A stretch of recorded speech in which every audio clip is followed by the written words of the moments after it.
बिस्मिल्लाहिर्रहमानिर्रहीम। अस्सलाम वालेकुम नादरीन, आप यूट्यूब चैनल देख रहे हैं। मैं इमरान खान। हर पॉलिटिकल पार्टी में तोहफे होते हैं, लेकिन इमरान खान को बहुत सारे तोहफे मिले। ये शेर अफजल मरवत वैसे तो इमरान खान ने पार्टी से निकाल दिया, और उन्हें पार्टी के नौजवान या पॉलिटिकल पार्टी ये लोग कहते भी रहते हैं कि आप इस्तीफ़ा दें अपनी कौमी असम्बली की सीट से। लेकिन शेर अफजल मरवत जो है वो बज़िद रहता है कि जब तक मुझे इमरान खान नहीं कहेगा खुद बुलाकर, मैं तब तक कौमी असम्बली की सीट से इस्तीफ़ा नहीं दूंगा। देखिए, अपने इस्तीफे के लिए शेर अफजल मरवत को इमरान खान चाहिए कि जनाब इमरान खान मुझे बुलाकर कहे तो मैं उसके फैसले के मुताबिक रिजाइन कर दूंगा। लेकिन एक बड़ा मजेदार केस सामने आया। ये बहुत सारे जर्नलिस्ट हैं, उन्होंने रिपोर्ट किया। मैं सुहेल रशीद साहब बड़े अच्छे दोस्त हैं, बड़े अच्छे जर्नलिस्ट हैं, और उनकी तहरीर से आपको मैं रिपोर्ट कर देता हूं। साथ ये सबूत भी लगे हुए हैं। ये अंग्रेजी के अंदर उन्होंने पटिशन दायर की हुई है आईनी अदालत के अंदर। और शेर अफजल मरवत साहब ये चाहते हैं कि सुहेल आफरीदी ओहदे से हट जाएं और अली अमीन गंडापुर दोबारा वजीर आला खैबर पख्तूनख्वा बन जाएं। जब अली अमीन गंडापुर नए नए वजीर आला खैबर पख्तूनख्वा बने थे, उस वक्त वो शेर अफजल मरवत साहब से काफ़ी नफरत करते थे, उनके बहुत खिलाफ बोलते थे।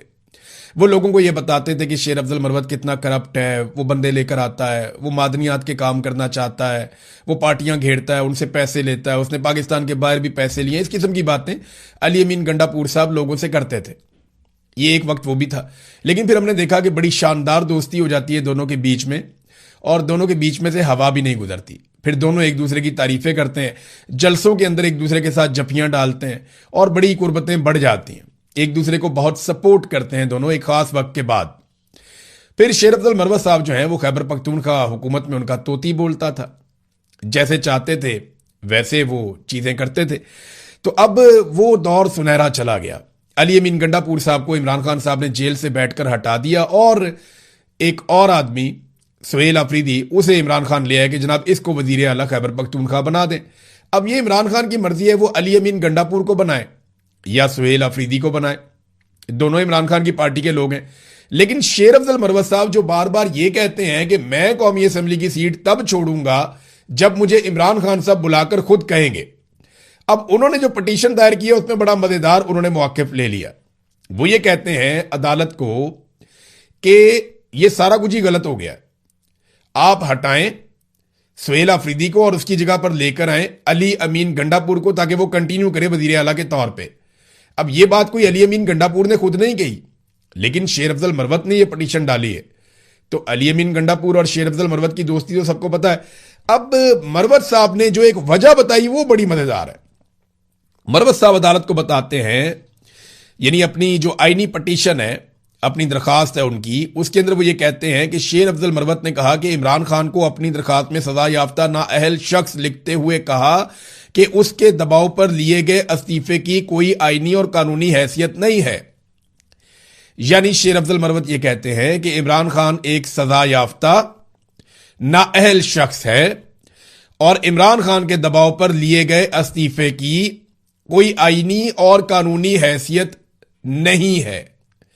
अब ये तो गंडापुर को बुलाकर अदालत पूछेगी जनाब आपने खुद इस्तीफा दिया या आपसे एक नाअहल शख्स ने इस्तीफा लिया, या अब वो मामला इस तरफ को जाएगा।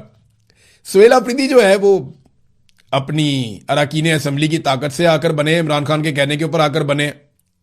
लेकिन इस वक्त ये जो सारा गेम हो गया ना, इसमें एक चीज साबित हो गई कि शेर अफजल मरवत ये समझते हैं कि इमरान खान सजा याफ्ता और नाअहल शख्स है और उसके फैसलों के ऊपर किसी का कोई सियासी फैसला नहीं हो सकता।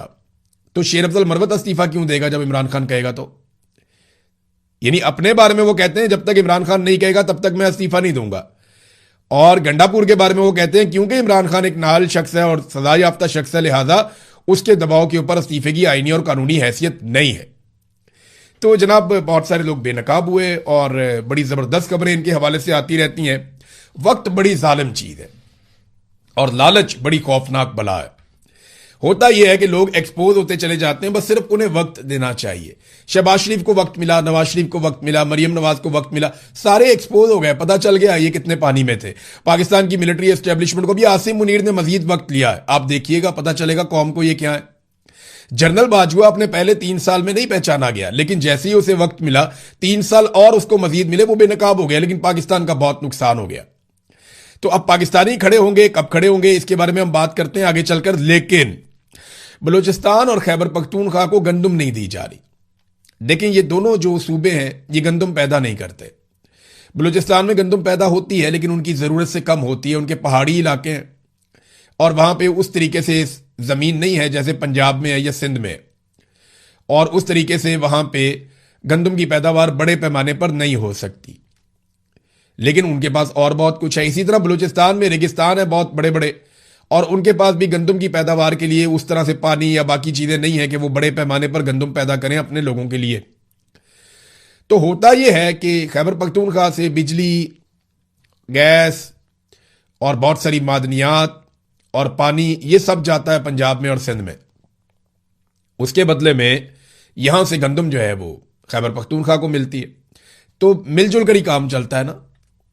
इसी तरह बलूचिस्तान से बेशुमार मादनियात, बहुत बड़े पैमाने पर गैस, कोयला, पूरा पाकिस्तान इसका फायदा उठाता है, और बलूचिस्तान के लोग जिनकी तादाद बहुत कम है उन्हें इसके बदले में गंदम भी मिलती है। लेकिन हुआ यह कि सिंध और पंजाब दोनों की हुकूमतों ने गंदम की नकलो हरकत के ऊपर पाबंदी लगा दी, क्योंकि देखें गंदम की पैदावार कम हुई हुकूमत की पॉलिसीज की वजह से। किसान को बहुत मार पड़ी है गुज़िश्ता चंद सालों में। किसान का इन्होंने कचूमड़ निकाल के रख दिया, वो बेचारा कैसे पैदावार को बढ़ाए। पैदावार लगातार कम हो रही है और ये गंदम रोक कर बैठ गए। फर्ज करें कि अगर बलूचिस्तान वो अपने वसाइल रोक लेता है और खैबर पख्तूनख्वा अपने वसाइल रोक लेता है, तो पंजाब और सिंध के लोग इस गर्मी के अंदर पागलपन का शिकार हो जाएंगे, तबाह बर्बाद हो जाएंगे अगर वो अपने वसाइल रोक लेते हैं। तो ये बात पाकिस्तान की एस्टेब्लिशमेंट के समझने की है कि उन्होंने ऐसे नफरत अंगेज किस्म के लोग लाकर बिठा दिए इक्तदार में जो अपने से बाहर कुछ सोचते ही नहीं है। मुझे अच्छी तरह याद है हमजा शहबाज बहुत दबाव डाल रहा था कुछ लोगों पर कि फलाने फलाने रूट के ऊपर जो है वो बसें चला दो इलेक्शन से पहले। तो उन्होंने बताया जनाब वहां पे तो सड़क ही नहीं है, वो प्रॉपर जगह ही नहीं है, वहां पे आप कह रहे हैं बस चला दो, वहां डकैतियां पड़ती हैं शाम को, हम तो चला ही नहीं सकते, वो तो सारा बर्बाद हो जाएगा। तो हमजा शहबाज ने यह कहा था उन्हें कि यार 10 दिन के लिए चला दो, 15 दिन के लिए, सिर्फ इलेक्शन वाले दिन तक चला दो, उसके बाद बेशक बंद कर देना। तो ये अपना हर फैसला अपने जाती और सियासी मफाद के अंदर करते हैं, उससे बाहर निकल कर नहीं करते। अब इन्होंने जो नालायकी दिखाई उसके बाद गंदम की पैदावार में कमी हुई, और उस पैदावार में कमी के बाद या तो पूरा पाकिस्तान उसका बोझ उठाए, तो इन्होंने सारा बोझ डाल दिया उन सूबों पर जो पानी भी देते हैं, बिजली भी देते हैं, गैस भी देते हैं, मादनियात भी देते हैं और बेशुमार और फैसिलिटीज देते हैं। ये नाजरीन पाकिस्तान के अंदर इस सोच के साथ तो मुल्क और वफाक आगे नहीं बढ़ता जो यहां किया जा रहा है। नाजरीन एक चीज मैं आपके सामने रखना चाहता हूं और यह बार बार सामने आती है। नून लीग वो वाहिद पॉलिटिकल पार्टी है पाकिस्तान में जिसकी पॉलिसी में गालम गलोच है। यानी नून लीग में आप देखें जो आदमी जितना बदजबान और बदतमीज होगा उसको उतना अच्छा ओहदा मिलता है, वो उतने अच्छे मुकाम पर पहुंच जाता है। जो आदमी जैसी बेशर्मी कर सकता है उतना ज्यादा उसको इख्तियार मिलता है। बाकी जमातों में लोग हैं, तमाम पॉलिटिकल पार्टीज में हैं जो इखलाक से गिरी हुई बात करते हैं, जाती जिंदगी के ऊपर कीचड़ उछालते हैं, सोशल मीडिया पे भी हैं, वैसे भी हैं, लेकिन पॉलिटिकल पार्टीज उनको ओन नहीं करती। यानी पीटीआई के बहुत सारे ऐसे सपोर्टर्स हैं जो ऐसी बात करते हैं जो इखलाकी नुक्ता नजर से गलत है। इसी तरह पीएमएलएन के भी हैं, पीपल्स पार्टी के भी हैं, जमात इस्लामी के, हर जगह पे हैं। लेकिन जहां जहां पे ऐसे सपोर्टर्स हैं, तरीके लबैक वालों के भी हैं, सबके हैं। लेकिन मजे की बात यह है कि नून लीग के अलावा कोई और पॉलिटिकल पार्टी ऐसे घटिया और जुमानी और बदतरीन जुमले कसने वाले और जाती जिंदगियों में घुसने वाले लोगों को कोई सपोर्ट नहीं करता, कोई उन्हें ओन नहीं करता। नून लीग ओन करती है। यानी जितनी गंदी और गलीज गाली देने वाला अकाउंट होगा ना, उसके फॉलोअर की लिस्ट में जाएंगे तो आपको नून लीग की क़यादत मिलेगी, खासतौर पे मरियम नवाज। वो एक बहुत ही घटिया और गलीज गालियां देने वाला आदमी आता है, ये नून लीग की क़यादत उसका इस्तकबाल करती है, उसको प्रोटोकॉल देती है। अभी एक और घटिया गालियां देने वाला आदमी आता है तो उसके लिए तकारीब मुनक्कद की जाती है। यानी आपको इमरान खान किसी एक ऐसे आदमी को फॉलो करता हुआ नजर नहीं आएगा। इवन पाकिस्तान तहरीक इंसाफ की लीडरशिप भी आपको ऐसे लोगों को फॉलो करती हुई नजर नहीं आएगी जो गालम गलोच करते हैं। लेकिन जब आप देखेंगे दूसरी तरफ पीएमएलएन को, तो ये सब लोग पॉलिसी के तहत उन अकाउंट्स को, उन लोगों को फॉलो करते हैं जो गंदी गालियां देते हैं। देखिए जुल्फिकार जी भुट्टो या इमरान खान, उन्होंने नौजवानों को सवाल करना सिखाया। उन्होंने नौजवानों को बताया कि जनाब आप सवाल करें, आप इनसे जवाब मांगें, आप आर्गूमेंट करें। इसी आर्गुमेंट को पाकिस्तान की पॉलिटिकल एलीट, जिसमें पीपल्स पार्टी भी आज शामिल है, पीएमएलएन है, बाकी पॉलिटिकल पार्टीज हैं, या पाकिस्तान की एस्टेब्लिशमेंट सबसे मेन इसका करैक्टर है, ये सारे ये समझते हैं कि नौजवान जब सवाल करता है तो वो बदतमीजी है, ये हमसे सवाल कैसे कर सकता है। इंडिया में नौजवान सवाल उठा रहे हैं। आपको मैं इंडिया में बड़ी मजेदार आपको मैं किस्सा बताता हूं। इंडिया के जो चीफ जस्टिस है सूर्यकांत, उन्होंने 15 मई को, यानी अब से एक हफ्ता पहले, उन्होंने अदालत में एक प्रोसीडिंग चल रही थी, उसके दौरान उन्होंने कुछ रिमार्क्स दे दिए। वो रिमार्क्स क्या है जरा मैं आपको बताता हूं। There are youngsters like cockroaches, कि यहां कुछ ऐसे नौजवान हैं जो कॉकरोच की तरह हैं। ये कॉकरोच आप जानते हैं ना, वो लाल बेग जिसे कहते हैं, ये उसके बारे में उन्होंने कहा यहां पे कुछ ऐसे नौजवान हैं जो कॉकरोच की तरह है और उन्हें नौकरियां नहीं मिलती या उन्हें कोई जगह नहीं मिलती किसी प्रोफेशन के अंदर। तो उनमें से कुछ जो हैं वो मीडिया में चले जाते हैं, कुछ जो हैं वो सोशल मीडिया पे चले जाते हैं, कुछ जो है वो राइट टू इंफॉर्मेशन के एक्टिविस्ट बन जाते हैं या दीगर चीजों में एक्टिविस्ट बन जाते हैं और सबके ऊपर हमले करना शुरू कर देते हैं। यानी नौजवानों को, पढ़े लिखे नौजवानों को काकरोच कहकर मुखातिब किया चीफ जस्टिस ने। तो रद्देअमल के तौर पर, इस ताने के रद्देअमल के तौर पर वहां इंडिया के नौजवानों ने काकरोच पार्टी अनाउंस कर दी और नाम रखा पार्टी का कॉकरोच जनता पार्टी। अब तक लगभग उसके साथ बहुत बड़ी तादाद में लोग जुड़ चुके हैं और जो डाटा सामने आ रहा है आप हैरान हो जाएंगे। इसी ताने को हथियार बनाते हुए इंडियन नौजवानों ने 10 मिलियन से ज्यादा फॉलोअर इकट्ठे कर दिए हैं। लगभग 1 करोड़ लोग उन्होंने अपने साथ जोड़ लिए हैं। ये एक नौजवान है अभिजीत दीपक, ये 30 साल इसकी उम्र है। इसने इसको शुरू कर दिया फौरी तौर पे और नौजवानों को कॉकरोच कहा कि वो कुछ कर नहीं पाते। तो उसके बाद कॉकरोचों ने भारत पे हमला कर दिया। अब नौजवान डिस्कशन कर रहे हैं कि जनाब पिछले 10-12 साल में हमें क्या मिला। वो ये कह रहे हैं कि इंडिया की पॉलिसीज गलत हैं, नौजवानों को नौकरियां और बेहतर मुस्तकबिल नहीं मिल रहा, दुनिया नौजवानों को इस्तेमाल कर रही है और इंडिया नौजवानों को स्पॉइल कर रहा है। तो नौजवान बड़े जबरदस्त तरीके से इंडिया में भी खड़े हुए। इससे पहले बांग्लादेश में हमने देखा, नेपाल में हमने देखा कि जुल्म और ज्यादती के खिलाफ नौजवान खड़े होते हैं। पाकिस्तानी नौजवानों को भी एक दिन खड़ा होना पड़ेगा। हकायक उनके सामने अब कुछ भी ढका छुपा नहीं है। वो जानते हैं कि पाकिस्तान के साथ बुरा किसने किया और पाकिस्तान का मफाद किसके साथ है। देखिए, पाकिस्तान का मफाद पाकिस्तान के नौजवानों के साथ है। पाकिस्तान का मफाद पाकिस्तान की अवाम के फैसले में है। मिलिट्री एस्टेब्लिशमेंट बंद कमरों में जो करती रही है या जो कर रही है, इसके साथ पाकिस्तान का मफाद नहीं है। पाकिस्तान लगातार नीचे गया पाकिस्तान की मिलिट्री एस्टेब्लिशमेंट के घटिया फैसलों की वजह से। नादरीन, इससे पहले कि आगे बढ़ें, कुछ बैनुल-अक़वामी खबरें भी हैं, उनकी तरफ जाएं। लेकिन मैं आपको याद दिलाना चाहता हूं कि हमने आपसे रिक्वेस्ट की थी कि टैप टैप सेंड एक मनी ट्रांसफर एप्लीकेशन है और इसके जरिए से ओवरसीज पाकिस्तानी अपना पैसा पाकिस्तान में भिजवा सकते हैं। इसकी तफसीलात आप अपनी स्क्रीन पर देख सकते हैं। इस एप्लीकेशन को आप इस्तेमाल कीजिए। अब आ जाते हैं खबरों की तरफ। नादरीन, सबसे पहले तो बाजोड़ के अंदर एक ड्रोन गिरा और उसमें एक बच्चा जो स्कूल जा रहा था, एक मासूम बच्चा, वो शहीद हो गया। कुछ बच्चे जख्मी भी हो गए। देखिए, यही बच्चा अगर किसी गटर में गिरकर शहीद हो जाता ना, तो क्योंकि यह कसूर होना था एक सियासतदान का या सियासी जमात का या किसी एक हुकूमत का, तो पाकिस्तान के मीडिया ने वावेला मचा देना था, रोला डाल देना था। पाकिस्तान के मीडिया ने इसके जमीन आसमान के कलाबे मिला देने थे। पाकिस्तान के मीडिया ने क्या कुछ कर देना था, आपको अंदाजा है। लेकिन क्योंकि ये ड्रोन के नतीजे में बच्चा शहीद हुआ है, तो इसके ऊपर पाकिस्तान का मीडिया नहीं बोलेगा, बिल्कुल सन्नाटा रहेगा। वजह यह है कि इसका खुरा जाके मिलिट्री एस्टेब्लिशमेंट के साथ मिलता है। देखिए, अगर ये ड्रोन पाकिस्तान की फौज का था तब भी, और अगर ये किसी दुश्मन का था तब भी, जिम्मेदारी तो पाकिस्तान की मिलिट्री एस्टेब्लिशमेंट की है ना, पाकिस्तान की इंटेलिजेंस एजेंसियों की और सिक्योरिटी एजेंसीज की ये रिस्पॉन्सिबिलिटी है। अगर ये ड्रोन अपना था तब भी अपना बच्चा शहीद हो गया। अगर ये ड्रोन किसी और ने मारा था तब भी आप रिस्पॉन्सिबल हैं कि एक मासूम बच्चा जो स्कूल जा रहा था, जिसका एक शानदार मुस्तकबिल हो सकता था, वो बच्चा स्कूल जाते हुए शहीद हो गया और उसकी लाश के साथ उसका बस्ता पड़ा हुआ अस्पताल में।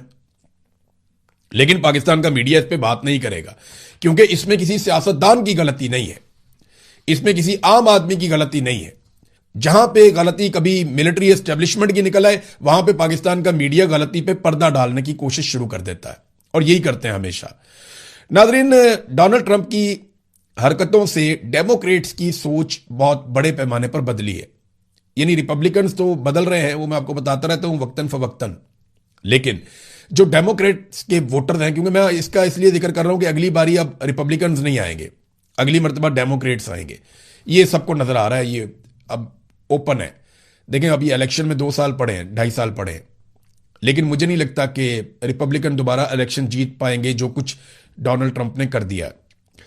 तो ट्रंप की हरकतों से डेमोक्रेट्स की सोच में बहुत बड़ी तब्दीली आई है। अब 75% डेमोक्रेट वोटर्स ये समझते हैं कि इसराइल को हथियार नहीं दिए जाने चाहिए, यानी 75% ये समझते हैं कि अमेरिकी हथियार इसराइल को देने के वो मुखालिफ बन गए हैं। वो कहते हैं नहीं, उनको नहीं देने चाहिए। हालांकि आज से 3 साल पहले सिचुएशन ये थी कि 45% डेमोक्रेट्स ये समझते थे कि इसराइल को अमेरिकी हथियार नहीं देने चाहिए, और आज ये मिकदार 30% मजीद बढ़कर 75% तक पहुंच गई है। फिर 60% ये समझते हैं कि इसराइलियों के मुकाबले में फलस्तीनी बेहतर हैं, यानी 60% डेमोक्रेट्स जो वोटर्स हैं वो अब फलस्तीनियों की हमायत करते हैं इसराइल के मुकाबले में। तो ये एक बहुत बड़ी तब्दीली है जो अमेरिका में आ रही है और डोनाल्ड ट्रंप के इकदाम की वजह से आ रही है।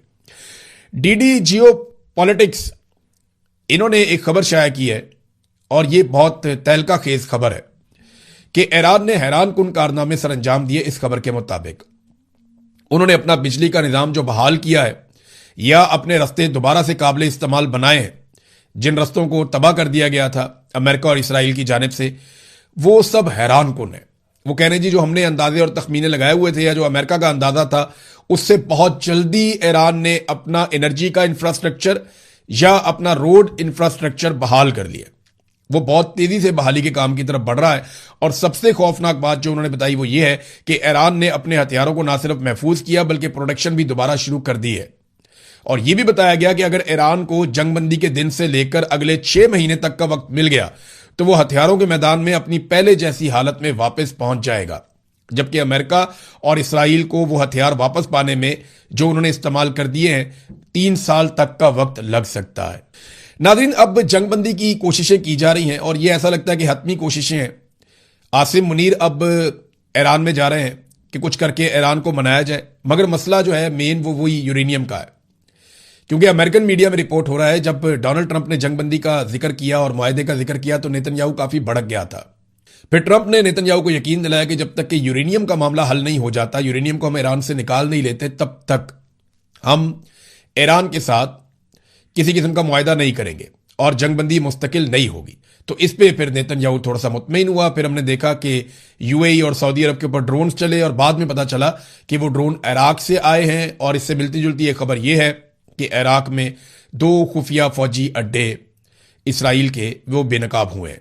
अब ये किसने ड्रोन चलाए ये आप लोग खुद अंदाजा लगा सकते हैं। बहरहाल नाज़रीन, एक और अहम खबर यह है कि गाजा में जो कुछ किया गया, जो ग्लोबल स्मूथ फ्लोटीला के कारकुनान आए थे इंसानी हमदर्दी के तहत जो गजा जाना चाहते थे, उनके साथ जो कुछ इसराइली फौज ने किया और जिस किस्म की वीडियो वहां से जारी की गई एक इसराइली वजीर की जानिब से, उस पर वाकई बहुत बड़ा रोला पड़ गया है। तीसरा वीलॉग है, मैं आपको बता रहा हूं, आपको उसकी शिद्दत का आइडिया ही नहीं है। पूरे यूरोप के अंदर और जिन ममालिक से ये कारकुनान गए थे वहां पे शोर मचा हुआ है।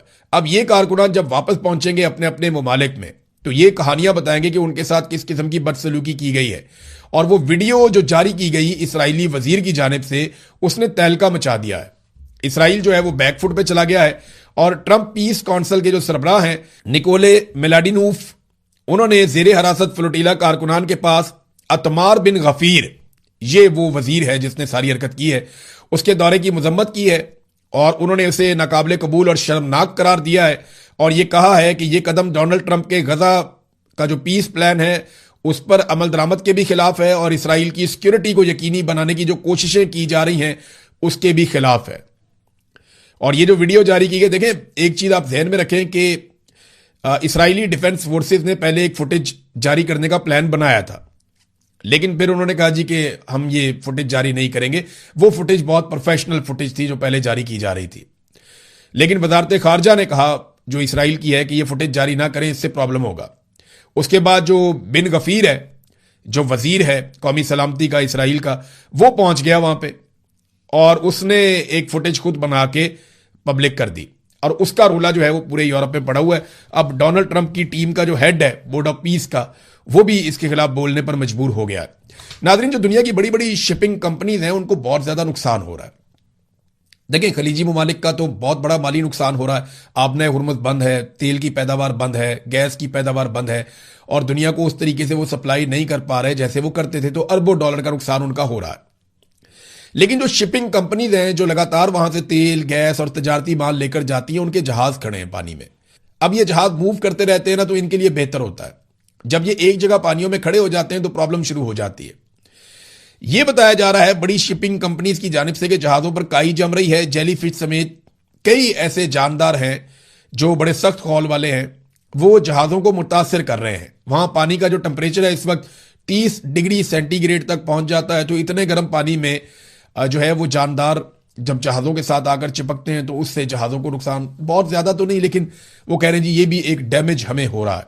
तो ये जंग जितनी जल्दी खत्म हो जाए, जितनी जल्दी सूरत नॉर्मल हो जाए, उतना ही ईरान के लिए भी अच्छा है, पूरे खित्ते के लिए भी अच्छा है, पाकिस्तान के लिए भी अच्छा है, और यूरोप के लिए भी ये उतना ही अच्छा है जितनी जल्दी ये जंग के मामलात खत्म होकर चीजें नॉर्मलाइज हो जाएं। अब तक के लिए इतना ही। अपना ख्याल रखिएगा, अपने इस चैनल का भी। अल्लाह हाफिज।